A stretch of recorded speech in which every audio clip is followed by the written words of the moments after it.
The hero Beowulf story. He is the hero coming out of the famous epic of the same name. Beowulf was a warrior born in the Geats region, now in Sweden. Normally, Beowulf is a calm, somewhat gentle and peaceful person, but when his strength and fighting spirit burst out, he can single-handedly defeat 30 strong men.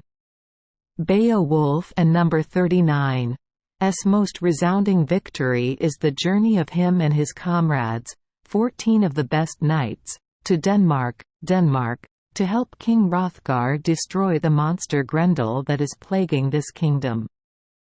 Grendel really hates the joyful sounds of people laughing and singing. So one night, it attacked the great hall of Heorot, killing and eating many of King Hrothgar and #39's warriors. Not satisfied with this achievement, Grendel returned to Heorot and raged against the people for 12 consecutive years, making the people extremely scared. King Hrothgar and #39's knights all failed or fled. Hrothgar offered an offering to the monster to make peace, but there were no good results. King Hrothgar did not know who this anonymous hero was and dared to accept this difficult task, but he still welcomed him with a solemn party. Then, when night fell, the king handed over the job to. True to his habit of foraging for food over the past 12 years, Grendel left the swamp and wandered to Heorot Hall, opened the door, and devoured one of the group of sleeping Geats. Beowulf sends secret troops to attack Grendel and rip off its arm with his bare hands. Seriously injured, Grendel dragged his body to the swamp and died at his house. The next day, the warriors arrived at Heorot, where they found the Geat still alive and the monster and number 39's arm.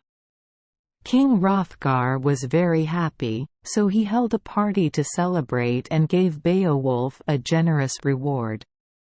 After Beowulf kills Grendel, Grendel and number 39's mother attacks the palace in revenge. She sneaked into the palace and kidnapped one of King Hrothgar and #39's most trusted knights, brought him back to the cave and killed him. Once again, Beowulf led his army to attack her lair. Beowulf and Grendel and number 39's mother fought, and the monster was finally beheaded by the warrior and number 39's sword. Winning the battle, Beowulf returned to his hometown of Geatland in Sweden and was crowned king of this country. The country was peaceful and prosperous until 50 years after the battle with Beowulf and number 39's mother monster Grendel. A slave in the kingdom stole a golden cup from the dragon and number 39's lair, Arnanus, causing the beast to burst into flames. Awakens from his long sleep, spits fire, burns villages and citadels. Smaug, cough cough. To save the people, even though Beowulf was old and weak, he cast an iron shield and led 11 knights to kill the dragon. Beowulf is quickly overwhelmed by the dragon. The soldiers run away in panic, leaving only Beowulf and his lieutenant Wiglaf to fight the dragon. Beowulf and number 39's sword cannot cut the dragon and number 39's skin, and it snaps Beowulf and number 39's neck. While the dragon was busy with Beowulf, Wiglaf stabbed the dragon in the stomach with his sword and killed it, but Beowulf also died. The hero Beowulf was killed in battle. After his death, his descendants buried him in a mound in Geatland. The epic ends with a funeral and lament for Beowulf. The legend of Beowulf and number 39's victories is still passed down forever in this land. Beowulf, Beowulf, in Old English, Beowulf, or Beowulf, is the title of a Middle English epic poem consisting of 182 lines of long alliteration, set in Scandinavia. The full poem remains in the Noel Codex manuscript located at the British Library.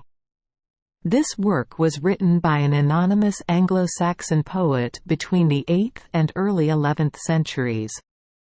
In 1731, the manuscript was badly damaged by a fire that swept through Ashburnham House in London, where houses a collection of medieval manuscripts compiled by Sir Robert Bruce Cotton. For the first 7 centuries, Beowulf and Number 39's existence did not impress writers and scholars.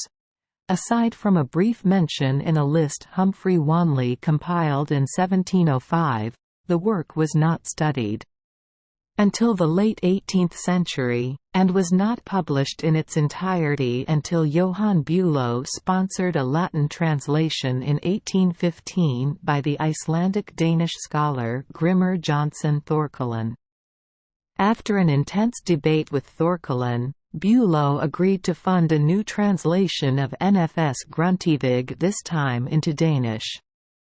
The result, Beowulf's Drape, 1820, was the first modern language translation of Beowulf. Thank you for joining us for today's fairy tale. We hope these stories bring joy and meaning to your day. If you love our channel, please hit the subscribe button so you won't miss any exciting tales. Wishing you a good night and sweet dreams. See you in the next story.